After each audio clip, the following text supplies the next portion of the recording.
কূটনৈতিক তৎপরতার মাধ্যমে এই মামলাটি ক্লোজ করার জন্য, বন্ধ করার জন্য এবং গ্রেপ্তার প্রক্রিয়া বন্ধ করার জন্য অনুরোধ জানাচ্ছি।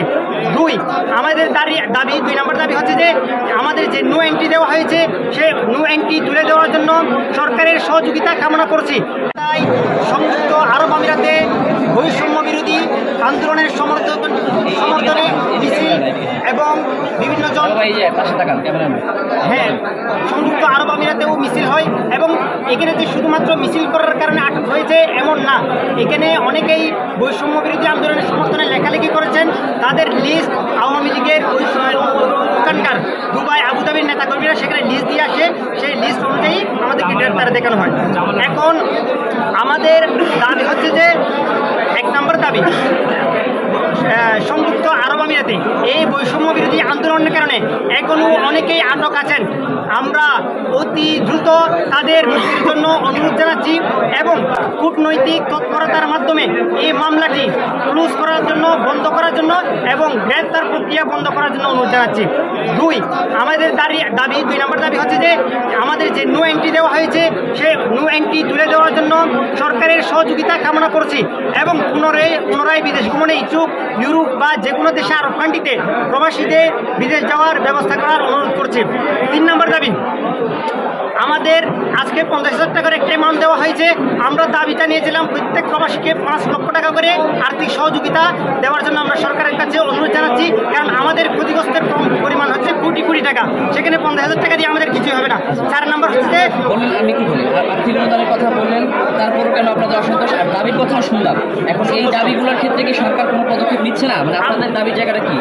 আমরা 4 মাস ধরে, বিগত 4 মাস ধরে করতেছি। এই পর্যন্ত প্রবাসী কল্যাণ মন্ত্রণালয়ের যিনি সচিব অর্থাৎ উপদেষ্টা একান্ত সচিব, ওনার কাছে অনেকবার এই দাবিগুলো নিয়ে আসছে, কিন্তু আমরা ওনার সাথে সাক্ষাৎ করতে পারছি। 4 মাস পর আজকে আমরা সাক্ষাৎ পেয়েছি। এই জন্য আপনারা সকলেই অবগত আছেন, আমাদের মুক্তির জন্য বাংলাদেশের প্রধান উপদেষ্টা, বাংলাদেশের গৌরব, only 1% of the Bangladesh, Nobel বিজয়ী ডক্টর মোহাম্মদ ইউনূস স্যার সরাসরি UAE সংযুক্ত আরব আমিরাতের প্রেসিডেন্ট শেখ মোহাম্মদ সাহেবকে কল দিয়েছিলেন আমাদের মুক্তির জন্য। এই জন্য আমরা ওনাকে ধন্যবাদ এবং কৃতজ্ঞতা জানাচ্ছি। আমরা একটা প্রতিনিধি দল হলেও ওনার সাথে প্রফেসর ডক্টর মোহাম্মদ ইউনূস স্যারের সাথে সাক্ষাৎ করতে চাই। এই আন্দোলনটা করে আমরা আন্দোলন করছি দেশের মানুষের জন্য, দেশকে ভালোবাসা। তো আমার এখানে সবচেয়ে দাবি যেটা, এটা হলো যে এই বৈষম্য বিরোধী আন্দোলন করার পিছনে যে কারণটা ছিল আমাদের, সেটা হচ্ছে স্বৈরাচারী সরকার। আমি চাই এই স্বৈরাচারী সরকার আছে যারা অন্যায় করছে তাদের বিচার হোক, এটা দাবি আমি তারা ছিল। আমরা কিন্তু কোনোভাবেই সহযোগিতার জন্য আমরা আন্দোলন করি না, আমরা করছি দেশকে ভালোবাসা, দেশের মানুষকে ভালোবাসা এবং এই ছাত্রদের উপরে যে অত্যাচার হয়েছে এই অত্যাচারের জন্য আমরা তাদের সাথে আমরা একত্রিত হয়ে আন্দোলন করা হয়েছে তাদের জন্য। আজকে যে উপদেষ্টা বক্তব্য দিলেন, সেই বক্তব্যতে আসলে কোনো আপত্তি আছে কিনা? মানে কেন আপনারা খেপে পড়লেন? দেখেন, এই যে আমাদের আসিফ নজরুল স্যার যে বক্তব্যটা দিলেন, সেটা তিনি হচ্ছেন কি প্রবাসী কল্যাণ ব্যাংকের প্রতিষ্ঠাতা এবং উনি হচ্ছেন এখন বর্তমানে উপদেষ্টা।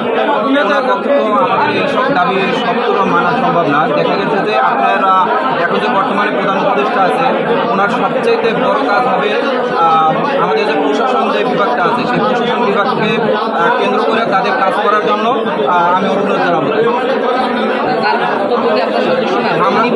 আর বক্তব্যটা আসলে একটা কথা কি, আমাদের যে প্রধান উপদেষ্টা আছে ডক্টর ইউনূস স্যার, উনি ইচ্ছা করলে আমাদের এই মুভমেন্টটা উঠাইতে পারে, কারণ সারা বিশ্বে ওনার কিন্তু একটা নাম আছে, সারা বিশ্বে 11 জন সম্মানীয় লোকের মধ্যে উনি একজন। উনি যে কোনো দেশে যে কোনো একটা কথা বলে সেই কথাটা অবশ্যই রাখবে, এমন কোনো দেশ নাই যে ওই কথাটা রাখবে না। তো সেই ইচ্ছা করলে এটা অবশ্যই উঠাইতে পারে। আর আমি আসিফ নজরুল স্যারের কথার সাথে অবশ্যই একমত। আর পুনর্বাসন বলতে এখন এইটা যে সরকার আমাদের জন্য করবে কি করবে না সেটা একমাত্র সরকারের ব্যক্তিগত ব্যাপার, কিন্তু আমার দাবি এইটাই যে এই যে স্বৈরাচারী সরকার যে আসছিল তার উপর কঠোর দৃষ্টান্তমূলক শাস্তি করা হবে। সরকার অবশ্যই উদ্যোগ নিচ্ছে, উদ্যোগটা নিয়ে তো কথা করতে না দিচ্ছে না, এবং ওইখানে যে মূলত দূতাবাস ছিল যারা, ওদেরকে এই বিষয়ে আসতে হবে। এই বিষয়ে আমি বলবো যে ডক্টর